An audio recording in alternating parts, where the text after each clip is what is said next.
Hey everybody, this is E-Bone with UnboundUAV, dropping a little quick tip on a product. So I've been dying to check this out. This is the Emax Nano antenna, and so as we all know, if you're racing, antennas can go. Now, one thing is the Luminier Micro AXII. This antenna has been fantastic. It has taken a beating, and the reception is still phenomenal. As you can see, this quad's a bit busted up, but one thing that is annoying about antennas is antenna placement. The cables, you could bend it, but it has some rigidity.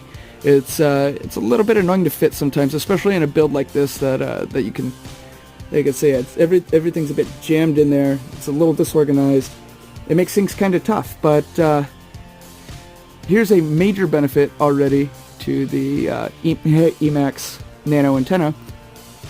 Check that out. You bend it, and it actually holds. You can feel that it's meant to do that. You can flex this, bend this, shape this to whatever you want, fit your builds a lot easier. Now, I'll be testing the antenna reception in the coming week. I actually bought these to give them a tryout over in competition. If you look at the size, it's actually about the same as the Micro AXII. It's just a little bit longer instead of being shorter, but I mean, overall, it's probably about the same size, same weight. And if it gets the same performance, I'm going to be going with these because these can be bent, shaped, hold their position, and they're only $11. How about that? Alright, so I hope you enjoyed this video, and look for the future updates on the performance of these antennas. Thank you very much.